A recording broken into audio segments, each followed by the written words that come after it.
Oye País, buenas noches, Oye País, yo soy Rudy González, gracias por acompañarme en esta hora. Qué bueno que estamos aquí para ver todo el panorama de cómo va surgiendo esta semana, cómo va transcurriendo. Hay una polémica que se ha abierto y sobre la cual las autoridades como que han hecho caso omiso. Y es sobre la base de las quejas que muchas personas, empresas y circundantes en nuestro río Osama de la capital se quejan de la contaminación que produce la operación de unas barcazas para la operación de energía, de una compañía, la Seaworld, una compañía. El tema es que esto viene dando unos tumbos raros. Tenían una aprobación una vez, después de eso, que sí, que venía otro, que sí, que cierto, que sí lo otro, que si la cambiaban, que si se le vencieron los permisos, que de buenas a primeras aparecieron y siguen en la operación. Contaminación sónica, contaminación del aire, contaminación del río, contaminación de todo género están provocando estas barcazas y la autoridad parece como dejar al tiempo esto.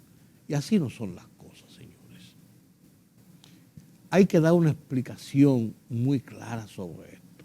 El biólogo Luis Carvajal, ambientalista, un hombre que vive predicando la necesidad, la obligación de la preservación del medio ambiente, del cuidado al medio ambiente. Usted puede estar de acuerdo con él o no, algunas cosas usted puede estar de acuerdo con él o no, pero ha sido un abanderado de esta causa. Y dice Luis Carvajal que esta barcaza, señores, que esta barcaza constituyen una agresión al ordenamiento legal, una amenaza contra el ecosistema y un peligro para la salud de la gente del entorno. Entonces uno lo que se pregunta, ante todas estas situaciones, ¿por qué la autoridad no hace nada? Más que eso, se ha solicitado al Ministerio de Salud Pública y al Colegio de Abogados, que está tomando parte en una investigación sobre esta situación, sobre los graves daños a la salud que está provocando las barcazas en el río Sama. Citan enfermedades respiratorias, auditivas, cardiovasculares, que afectan residentes de los sectores aledaños como El Calero, Pueblo Nuevo, Maquiteria, en Villa Duarte, Los Guandules, Las Cañitas, La Nueva Barquita, la ciudad colonial, o sea, toda esa franja del litoral del río Sama, todos, millares de personas, empresas, todo está sufriendo seriamente de esta contaminación. A raíz de tener la ley 6400, esta planta se coloca de manera ilegal, y cuando se hacen las primeras evaluaciones de la perspectiva ambiental, lo que para en todas las recomendaciones es la necesidad de trasladarla. Eran 7 los efectos que a lo largo de todos estos años se vinieron midiendo y generaron propuestas y reacciones de la gente. ¿Qué ocurre? Que esto provoca que los gases vayan directamente a las personas e incrementando el daño, porque no se trata solo de la cantidad y el tipo de contaminante que libera, sino el hecho de que estos contaminantes hacen un contacto directo con la gente. Me podrán decir, óigame, pero esa planta tiene muchos años ahí, digo, eso es lo que incluso incrementa su nivel de peligro. Que el tipo de contaminante que genera, que está asociado al hollín, asociado a los gases contaminantes, a los derivados de nitrógeno, a los derivados de azufre y a los metales pesados que salen de allí, tienen un efecto continuo y acumulativo. Esa planta se instaló violando las normativas legales y ya tiene un pecado original, el irrespeto al marco legal que ordena los procesos ambientales. Tiene otro pecado, se colocó en una situación de urgencia con un permiso mínimo y temporal. Óyeme, si es temporal, con los años que tiene, la temporalidad hace rato que se fue al carajo. Pero tiene otro pecado. Ha habido 3 órdenes para que se mueva de ahí. La última, la del año 17, le dio un plazo que se venció. Y vencido ese plazo, ellos intentaron el papeleo y no lo lograron saltar. Hasta que simplemente por un cambio de ministro vino uno que no le puso caso y le quitó presión. Pero no fue que resolvieron el problema. Y luego obtuvieron entonces los permisos irregulares. Consecuentemente, no. Esta barcaza representa una agresión al ordenamiento legal, una amenaza para los ecosistemas y un peligro para la salud de la gente del entorno. ¿Y qué hacen las autoridades? Poco. La Academia de Ciencias se pronunció advirtiendo lo que puede seguir ocurriendo con esto allí y las consecuencias que pudiera tener. Entonces, señores, no nos hagamos los suecos, los de la vista gorda, y actuemos en consecuencia, porque las cosas no pueden ser así. Pasó, ya, ese fulano que está diciendo, tornando y virando, y lo dejan. Varias ONG han pedido una investigación seria. Con medio ambiente como que no se puede contar mucho. Bueno, vamos a ver. No se puede como contar mucho porque ellos como que dieron el permiso, como que lo quitaron, como que todo este tipo de cosas. Ahora se ha pedido a salud pública por los efectos a la salud que está provocando y al colegio médico que se inmiscuya. ¿Qué pasará? Le daremos seguimiento desde Oye País. Tengan la seguridad de eso. El COVID sigue afectando a la sociedad dominicana con la nueva variable y la positividad sigue alta, sigue sobre los 20%, y atentos a lo que va a pasar. 0 defunciones, pero más gente acudiendo a los hospitales y el tema está dando vueltas. Ahora ¿cómo que se llama la nueva variable? No me acuerdo. La nueva variable del Omicron se llama, qué sé yo, no recuerdo. Pero estamos en medio de ese sube y baja. Como estamos en medio de este sube y baja, por suerte, un poco hacia la baja de los precios del petróleo. Y en esta semana andaban rondando los $100, bajó un poquito de $100, estaba ahí, pero se desencampanó de los 120 y pico que tenían hace 2 semanas, por suerte. ¿Cuánto va a durar esto? Esperemos. Mientras tanto, el ministro de Industria y Comercio, Víctor Ito Bisonó, dijo que el gobierno va a seguir subsidiando los precios altos del petróleo por encima de $85 hasta cuando el gobierno pueda, hasta cuando se pueda sostener esta situación de lo que genera. Son 800, 900, 700, 1000 y pico, 1200, hasta 1300 millones de pesos que semanalmente el gobierno asume en subsidios para evitar el traspaso de estos precios del petróleo a los combustibles que consumen los dominicanos. Es una situación compleja en medio de toda esta situación de inflación, de toda esta situación de carestías, de toda esta situación de niveles de precios altos, de tasas de interés altas, que por cierto, las tasas de interés para arriba que van, señores, para arriba que van.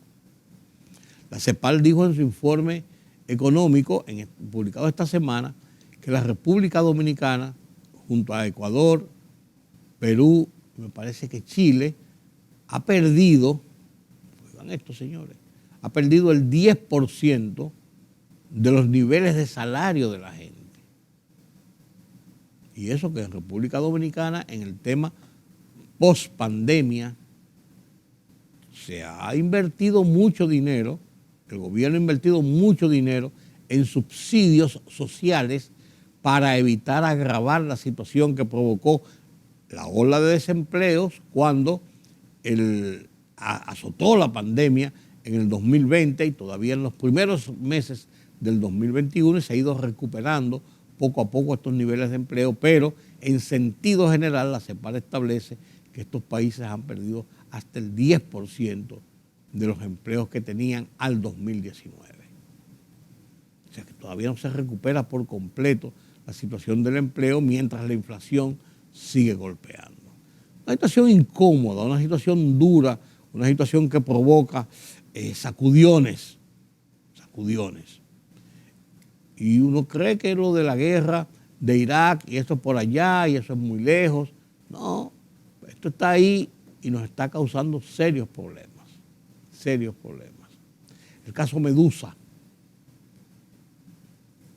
tema de la gente, de los medios, de analistas, de comentaristas, de columnistas a lo largo de esta semana. Un tema que ha tenido tela por donde cortar, que todavía uno no sabe cuántos trajes se van a hacer. Un tema que ha puesto en el tapete nombres, entramados, empresarios privados, funcionarios, allegados.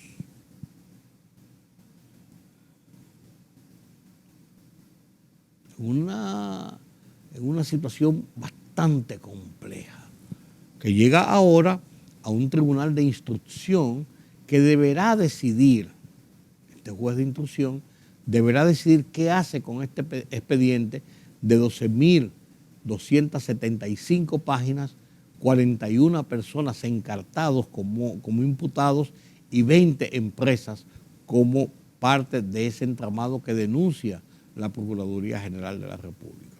Este juez de instrucción tiene varios caminos. O manda el expediente a todos los que están ahí a juicio de fondo.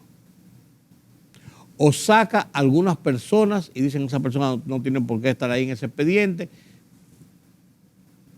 los pone a un lado y manda a otro grupo a juicio de fondo. O simplemente coge el expediente y dice que ese expediente no tiene ninguna consistencia y simplemente archiva el expediente. Son los caminos que tiene. O lo manda a todos a juicio de fondo, o manda a una parte a juicio de fondo y descarta a otros, o simplemente descarta el expediente.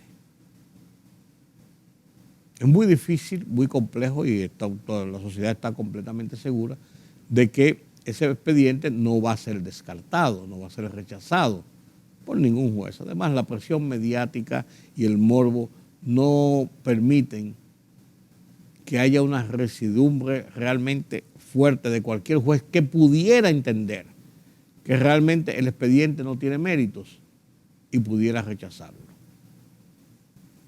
No es verdad. En esta sociedad no es verdad. No es verdad. Por demás, el expediente es un expediente, parece muy sólido, con mucha documentación, con muchas pruebas, con muchos interrogatorios, con muchas delaciones de personas que han explicado y han informado cómo era que operaba la trama denunciada. Entonces hace un expediente que, aunque se ve abultado con 12.275 páginas, muchos de ellos son documentos de pruebas. Se habla de que más de 3.000 páginas son documentos de pruebas.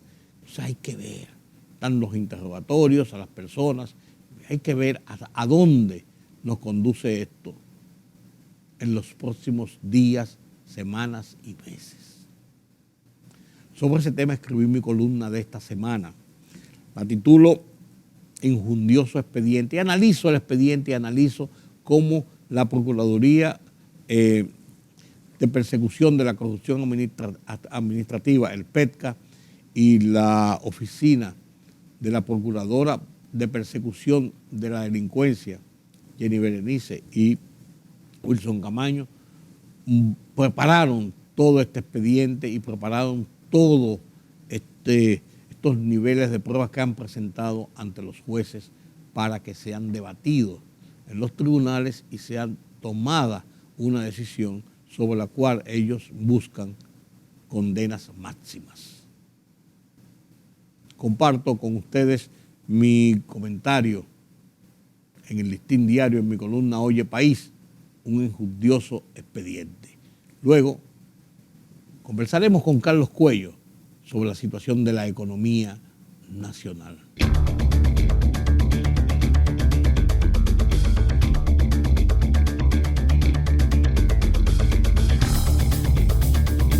El morbo se ha cebado contra los mencionados en el espinazo caso Medusa, y no es para menos. La lectura y o publicación periodística de cada acusado, de cada mencionado, de cada interrogatorio, deja a cualquiera boquiabierto. ¿Usted lo cree o no? Pero el caso está ahí. La procuradora Miriam Germán dijo que una acusación no equivale a una condena, por aquello de la presunción de inocencia hasta que se pruebe lo contrario. Para ello están los jueces. En lo que sí hay que concluir con justeza es que la elaboración del expediente, 12.275 páginas, hubo mucho de investigar, interrogar, establecer relaciones, concordancias, actuaciones. Y en ello hay que reconocer el tesón de los magistrados Jenny Berenice Reynoso y Wilson Camacho, quienes llevan sobre sus hombros el peso de este y otros casos de tipificación corrupta. El volumen de involucrados, 41 personas físicas, incluyendo funcionarios encabezados por el ex procurador Jean Alain Rodríguez y una veintena de empresas. Dada experiencias de otros casos de corrupción, Odebrecht, Tucanos, Los Tres Brazos, por ejemplo, y lo complejo de la madeja denunciada en el expediente de Marras, presagia debates por años, que podría provocar que la gente se hastie y o relegue el tema.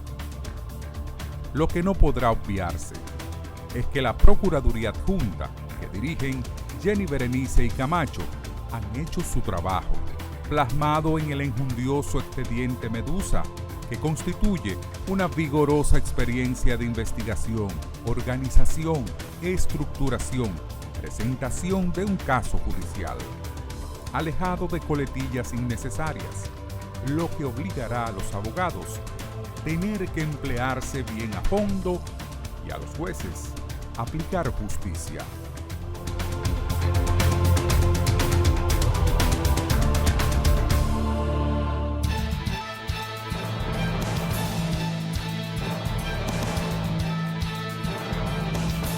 El Ministerio de Salud Pública notificó 810 nuevos contagios, 74 más que los 736 registrados en la víspera y ninguna defunción por esa causa en las últimas 24 horas.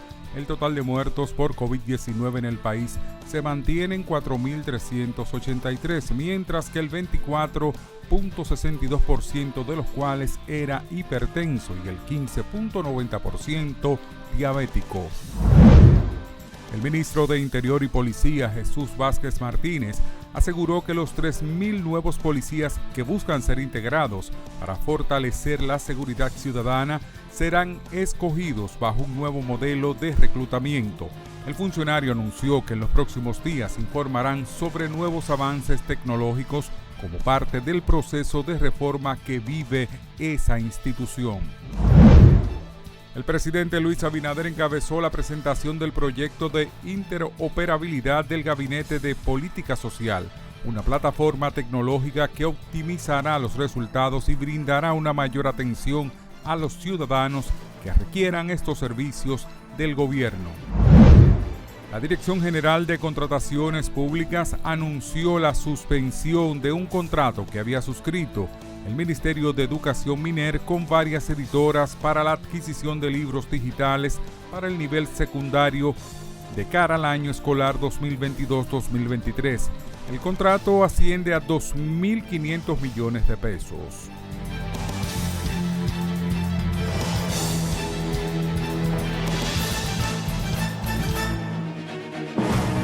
rumbo de la tarde. Plural, objetivo, democrático, la verdad siempre. Con tres verdaderos profesionales del periodismo y la comunicación, Georgie Rodríguez, Juan TH y Rudy González. Los Poderosos.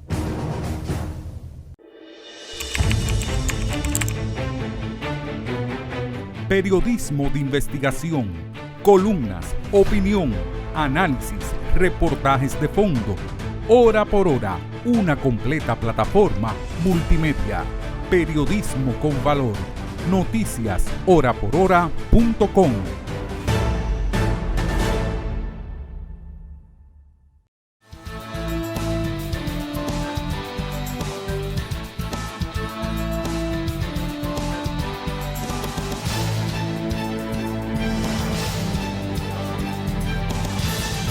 Luego de su participación la semana pasada aquí en Oye País de nuestro analista de economía, Carlos Cuello, el Banco Central anunció un aumento de su política monetaria, de su tasa de política monetaria, y después se dieron algunas informaciones en el curso ya de fin de semana sobre los niveles de inflación, de cómo se había operado para el mes de junio y concomitantemente para todo lo que va de este año.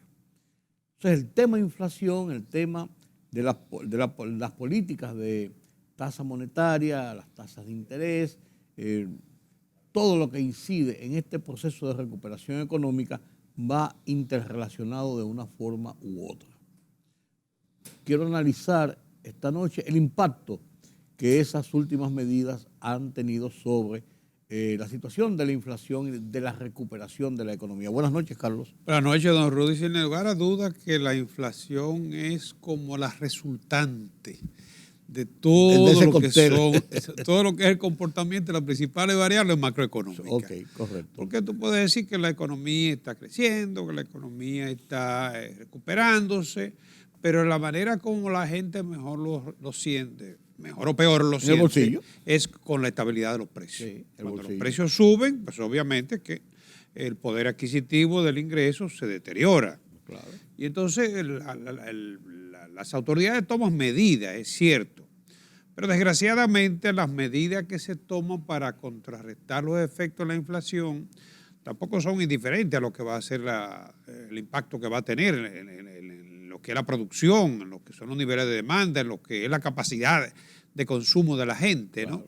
Claro. En ese sentido, el Banco Central ya entregó el reporte de la inflación para el mes de junio, que es el sexto mes del año, la mitad del año. Con el primer semestre. Correcto. Y para el mes de junio fue de 0.64, la inversa del mes anterior, de mayo, que fue 0.46. Con respecto a mayo, el crecimiento del incremento en los precios es de 0.64%. Eso sí, tomamos el acumulado de enero a junio, primer semestre del año, ya estaba en 4.96, prácticamente 5%. Hay que recordar siempre que el objetivo meta de inflación del Banco Central, en torno al cual giran todas sus iniciativas en materia de política monetaria, es de 4% con un rango de variación de 1 punto porcentual. Puede ser 5 en el extremo superior, podría ser 3 en el extremo inferior. Ya estamos prácticamente en el umbral del extremo superior, porque 4.99 y 5 prácticamente lo mismo, ¿no? Y lo peor del caso es que las expectativas no son muy halagüeñas, porque pensábamos que en este primer semestre ya se habría resuelto el conflicto de Rusia-Ucrania y que la incertidumbre que están recibiendo los mercados desde el inicio mismo de la recuperación post-COVID iba a estar ya acumulada. Y eso no ha sucedido. De hecho, el acumulado, si tomamos la interanual, que es de junio del año pasado a junio de este año, digamos el último año, no calendario, sino el último año, mención de 12 meses que puede o no estar acorde con lo que podría ser el año calendario, ¿no? Es de 9.48%, ligeramente por debajo de lo que era con respecto al mes anterior, pero muy cerca de los 2 dígitos. Y si no es mayor, hay que resaltar que es por las iniciativas que ha tomado el gobierno en materia de política de subsidio.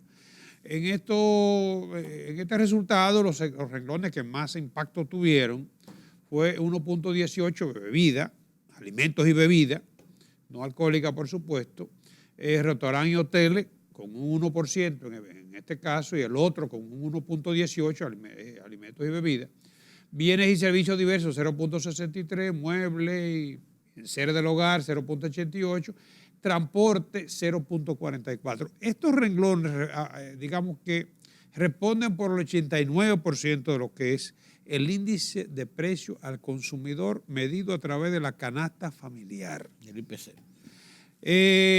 ¿Por qué te decía que los renglones que no es mayor por la política de subsidio? Bueno, hay que considerar aquí también la tasa de cambio. La apreciación cambiaria también ha incidido para que no sea mayor, porque tenemos un precio que se ha apreciado en un 5% de lo que va del año. ¿Tú te imaginas con un tipo de cambio al alza? Pues sería un hecatombe. Combustible. Sí, sí. Entonces, fíjate que el gobierno ha destinado para fines de subsidio unos 34.8 mil millones de pesos. De esos 34.8 mil millones de pesos, el 75% ha ido a los combustibles.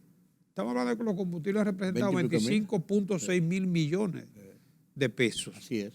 En la primera 26 semanas del año. Sí, desde el 7 de marzo, cuando se hizo la O sea, adopción. casi 1.000 millones de pesos semanales. Nada más por concepto de subsidio. Independientemente de que esto no va a controlar la situación, lo cierto es que la inflación por lo menos sabemos que fuera mayor si hubiese traspasado definitivamente, todo, ¿no? claro. La otra medida que el gobierno ha estado tomando como, digamos, un instrumento de política monetaria es el de la alza de tipo de interés. Hay el logro todavía muy tenue, pero el problema de esto es el efecto que va a tener sobre lo que es la desaceleración de la economía. Correcto. Ya el mes pasado el crecimiento fue para mayo, que fue el que reflejó el índice mensual de la actividad económica, IMAE, de 4.6. O sea, que todavía tenemos 5.6 acumulados para los primeros 5 meses del año, que probablemente el mes que viene siga la desaceleración, porque estas medidas de política monetaria tiende a bajar. Exacto, porque reduce los niveles de demanda de la economía, la inversión y el consumo, eso fundamentalmente, ¿no? Entonces, tú y yo comentábamos la semana pasada que la economía está como no en cuidado intensivo, pero sí en observación. O sea, todas estas medidas que está tomando el Banco Central, cuyos efectos todavía son limitados. Desde noviembre venimos subiendo las tasas de interés y ya están a 7.25. ¿Podrían estar mayores? Pues déjame decirte, los bancos han comenzado a anunciar en esta misma semana aumento en las tasas de los préstamos.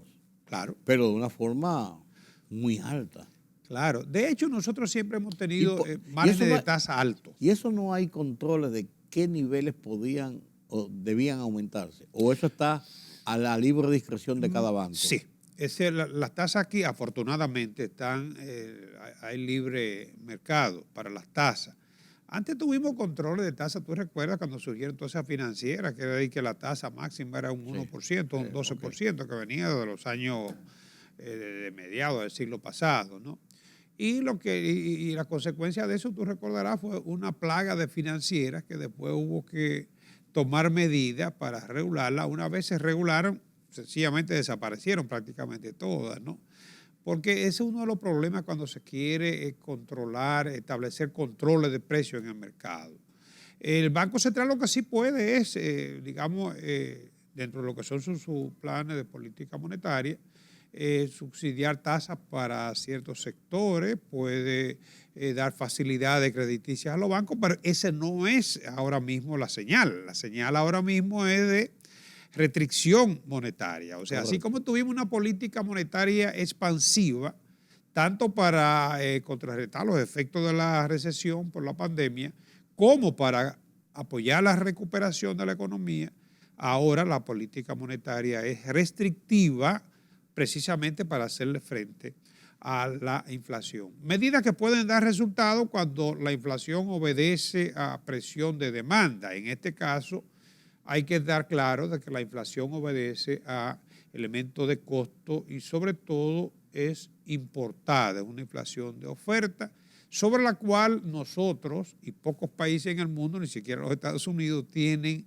mecanismos como para impedir que las alzas de precios vayan al consumidor. A veces otra pregunta, Carlos. Los bancos pueden aumentar a su discreción, como ya tú comentas, aunque tienen una forma competitiva entre ellos mismos, las tasas de interés por los préstamos, por los financiamientos y por las tarjetas de crédito también. O sea, por toda su estructura, por todo su esquema o solamente por algunas. Ahora mismo las señales son de que todas las tasas de interés van a subir.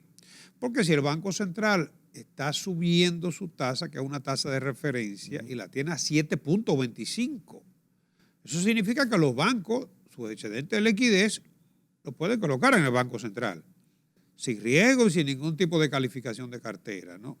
Claro, cuando lo mandan al Banco Central, sale de circulación ese dinero. Y ese es el objetivo, ¿no? Quitarle presión de demanda a la economía. Entonces, si la tasa de política monetaria es de un 7.25, es contraproducente que usted encuentre tasa por debajo de ella en el sistema financiero. Claro. Pero tampoco debería pagárselo a los ahorristas, tasa por debajo también. Por debajo, sobre todo, en este caso, de lo que es la inflación. Aunque se tiene expectativa de controlar la inflación, cualquier tasa de interés que esté por debajo de la inflación, cuando buscamos la tasa real de interés, debería estar por encima de la inflación. Y la tasa de inflación estamos hablando de que está anualizada en 9.5 y la acumulada ya para el primer semestre prácticamente en 5%. O sea que las tasas de interés deberían estar por encima de la media, digamos, ¿no? Para que compense el poder adquisitivo, poder del dinero, porque el que llevó $1 millón y le pagan un interés de un 4% con una inflación de un 8%, óyeme. Y tiene que pagar tasas quizás por encima de 10 para obtener... Y pagar impuestos también. Y claro. Entonces, eso es verdad que desestimula la inversión y el consumo, pero también a los ahorristas se les debe compensar como consecuencia de la pérdida de poder adquisitivo de su dinero. En un escenario así es imposible que los bancos puedan mantener frisada su tasa. Lamentablemente, aunque la gente piensa que ellos se lo ganan todo, debemos reconocer que hay contratos atados, ¿no? Aunque siempre tienen clausulitas por ahí en letra pequeña, ¿no? Que le impide a ellos, de buenas a primeras, hacer un aumento como correspondería o como sería, en este caso, lo que es la protección. Sí, pues si tú tienes un préstamo, 5 años, un ejemplo, y de buenas a primeras te anuncian que a partir del 1 de agosto la tasa, en vez de 10, te va a subir a un 15, ¿qué tú puedes hacer? Unilateralmente está por una decisión unilateral. Tú no puedes hacer nada, estás preso. Sí, hay sectores más sensibles que otros. Por ejemplo, el sector construcción, que es muy sensible a las alzas de tasa. Claro. Y además de que en estos momentos está experimentando alzas en los costos. Yo conozco personas que han adquirido apartamentos para entrega dentro de X tiempo, un año, ¿no? Sí, y se la ha multiplicado. Lamentablemente los constructores, algunos se irán a la quiebra, ¿no? Porque tú no puedes mantener los precios con elevación de costo. Independientemente de que en algunos casos los atrasos son culpa del constructor, la realidad es que hay una pérdida. Sí. Es una situación complicada y en este momento, en medio de esa situación complicada, el gobierno está ya involucrado en la preparación de la primera fase de su presupuesto del año que viene. Usted dirá, bueno, estamos en julio apenas. Sí, lo que pasa es que el presupuesto debe ser presentado en octubre primero, ya después de haber pasado una serie de borradores, de filtros, de ajustes, para presentar ya un presupuesto elaborado. Mira, la planeación es un proceso continuo y todo gerente lo sabe. O sea, la gente piensa que la planeación simplemente es un presupuesto y que ese presupuesto se le va a dar un seguimiento de si fue más, si fue menos. No. Para tú elaborar un presupuesto, ¿no? O un plan, tú tienes que revisar todo o el mayor número posible de variables que inciden en lo que tú esperas o tú quieres que suceda, ¿no? Porque eso es lo que de cara a lo que estás viviendo. A sabiendas de que no es posible que nosotros logremos, digamos que, hacer estimaciones para que suceda lo que nosotros queremos, porque sabemos que es que así no es. Solamente Dios conoce Claro, el futuro, ¿no? Por eso así no es. Pero eso no significa que no sea una herramienta valiosa la planeación. No, claro. Lo es, pero es continua. O sea, tú comparas, tú haces las comparaciones de variaciones, pero ahí también tienes que introducir los correctivos y tienes que ir tomando en cuenta todos los eventos para la proyección del año siguiente. Entonces, debe ser entregado en octubre, como tú bien lo destacas. Para tú poder entregar en octubre, tienes que comenzar ya. Sí, porque te digo, hay borradores, después hay ajustes, después hay discusiones de conjunto y sectorización. Y después tiene que ir al Congreso. Claro, y el Congreso tiene que discutir. Claro, no. Al Congreso debe llegar el 1 de octubre ya elaborado. Claro. Entonces, no se tiene todavía, por supuesto, lo que es una elaboración y cosas por el estilo, pero sí se van trazando, digamos, primero se identifican las premisas y se van trazando lo que son los objetivos. En este caso, lo que se ha adelantado es que se estima que la economía va a crecer, tal como lo han vaticinado los organismos internacionales, en torno a un 5%. O sea, cuando la economía crece, entonces tú, en función de ese crecimiento, puedes estimar lo que son las otras variables. Por ejemplo, la presión tributaria, que este año se partió de que va a ser un 14.1, va a terminar en un 14.7, porque la inflación en gran medida contribuye a elevar lo que son las recaudaciones, ¿no? Y se está estimando un 14.7, o sea, en lo que se espera que termine este año, para el año 2023, ¿no? Bueno, también se espera que las recaudaciones van a crecer en la magnitud del Producto Interno Bruto, en torno a un 5%, ¿no? Hay una parte muy preocupante aquí y es que se estima que el déficit fiscal va a ser de un 3.1%, ligeramente superior al del año pasado. 2.8 era, ¿verdad? El año pasado se estimó en un 3 como máximo. Ahora se estima que va a ser un 3.1. La ejecución va muy bien hasta junio, por lo que te decía, el incremento de las recaudaciones con la inflación. Lamentablemente no se ha podido hacer lo previsto, se pudo haber hecho más porque también los subsidios han drenado recursos. Claro. Pero entonces, como te decía, se estima que vamos a tener un déficit de 3.1, es manejable, pero cuando tú tomas que ese déficit es reiterativo, entonces ya el problema no es si es bajo o si es alto. Es que se va acumulando con deuda. Y el hecho de que se mantenga el déficit indica que no habrá reforma fiscal o sostenibilidad de la finanza pública, como habla por lo menos en el monetario, momento. ¿no? Por lo menos en el momento. No, y se entiende el momento político, ¿no? Bien, por eso. Pero eso no significa que no haya necesidad de incrementar las recaudaciones, ¿no? Entonces, esas son de las principales variables que se han conocido. Dice que, bueno, que seguirá endeudándose. Recordemos que el del año pasado fue de 1.214 millones de pesos, ¿no? El de este año podría ser similar en términos real, pero vamos a esperar que más noticias salen, se conocen sobre esto, porque lo que se ha estado todavía esbozando son los puntos centrales. Generalmente cuando el proceso de planificación comienza por lo que le llaman el POA, el Plan Operativo Anual, y se trazan ahí las principales premisas, ¿no? Pero hasta ahora son simplemente discusiones preliminares, digamos. Así es. Nosotros entramos, tú y yo, Carlos, en el segmento poblacional de los adultos mayores. Usted más que yo. Bueno, minutos más, minutos menos. Pero entramos en ese ciclo y se habla de una población envejeciente en República Dominicana. Pero también hay una población muy joven, muchos dentro de la franja esta de los ninis. Pero ¿qué impacto tiene esto del envejecimiento de la población en la economía nacional? Fíjate, un estudio de Naciones Unidas, porque se celebró la semana pasada el Día de la Estadística o del envejeciente, no recuerdo exactamente, pero un estudio de Naciones Unidas indica, se llama el Fondo de Población de las Naciones Unidas, ¿no? Indica que en la República Dominicana el número de personas de 65 años más, tú dices envejeciente o de edad Adultos mayores. Adultos mayores. Sí. Pues no decir envejecientes o ancianos, como sí. decían antes, ¿no? No, porque ya ancianos son de 80 y pico, porque se ha prolongado tanto la expectativa de vida que se ha ido variando ese. Sí, esos eso se ha conceptos. ido incrementando, ¿no? Pero en definitiva. Pero es la misma cosa. Pero es la misma cosa. Entonces se dice que la población de 65 años o más en la República Dominicana se ha duplicado. O sea, estamos hablando de que en el año 2000 tú y yo no habíamos llegado en el año 2000 todavía. No. Ni sabíamos si íbamos a llegar a donde estamos, ¿no? Claro. La población de 65 años más era de 407,000 y representaba apenas un 4.8%. Pero ya para el 2020, con una población de 10.8 millones de habitantes, ¿no? Ese porcentaje de 7.5, o sea, más que se ha duplicado, ¿no? Estamos hablando de 816 mil personas, ¿no? Sí, exactamente, casi duplicadas, ¿no?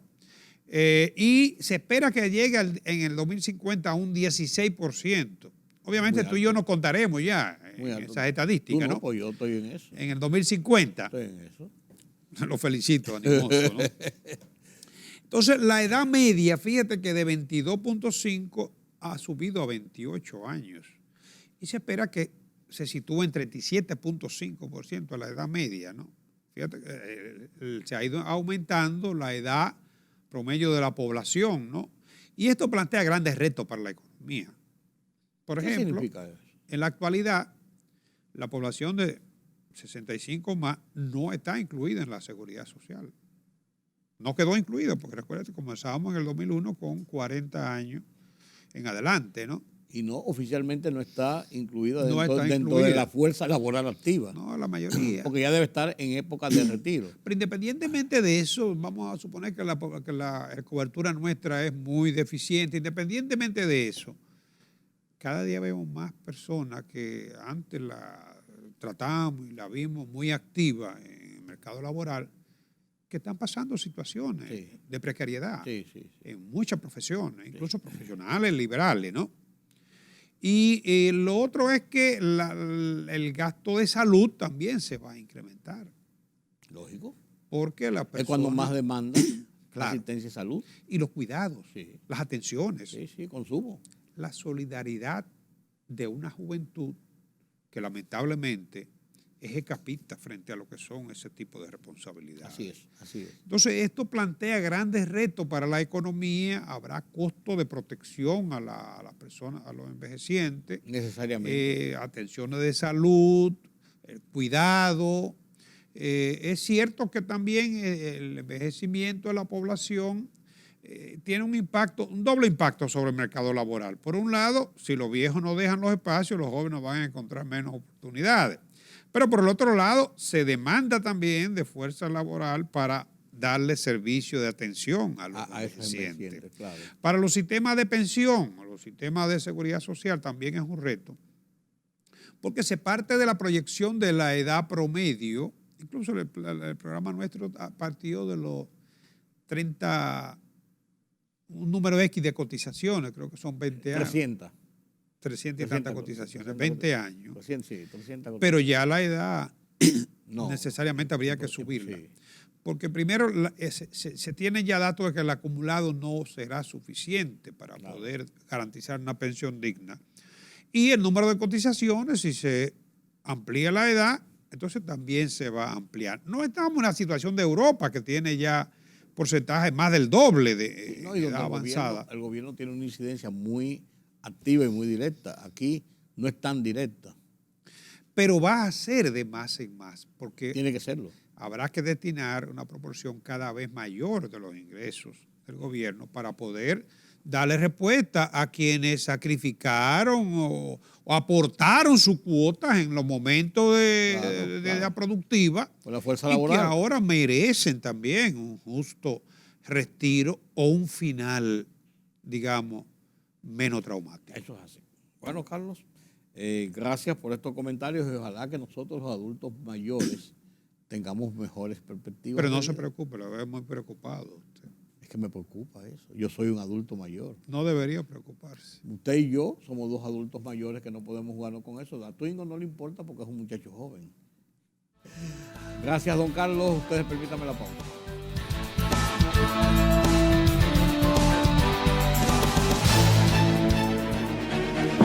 El rumbo de la tarde, plural, objetivo, democrático, la verdad siempre. Con tres verdaderos profesionales del periodismo y la comunicación, Georgie Rodríguez, Juan TH y Rudy González. Los poderosos.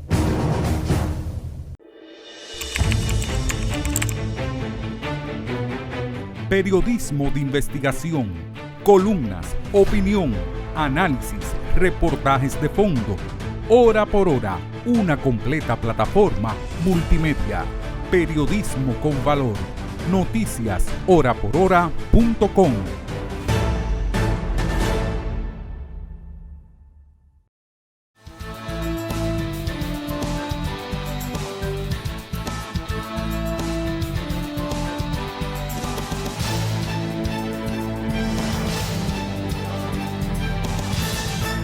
El mundo de las internacionales nos lo presenta Pedro Vargas desde la redacción central de Oye País.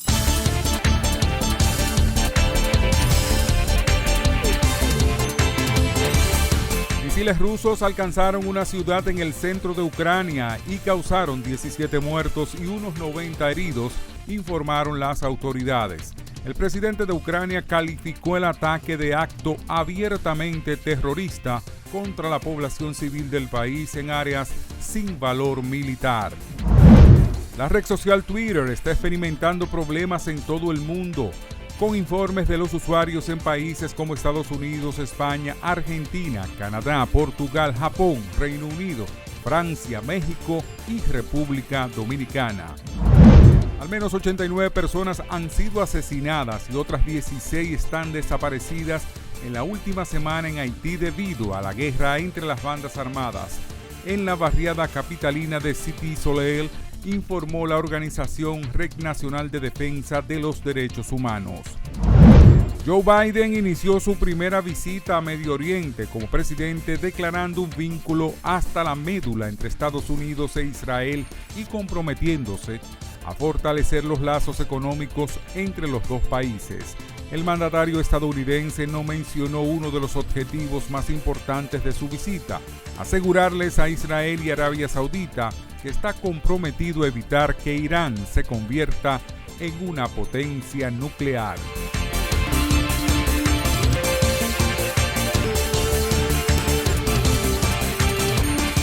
Así llegamos al final de esta emisión de Oye País. Gracias por su compañía en esta noche, aquí por Color Visión. Yo soy Rudy González. Los invito para mañana que tengamos otra plática sobre los temas noticiosos de interés nacional e internacional. Pasen un feliz resto de esta noche y nos vemos mañana.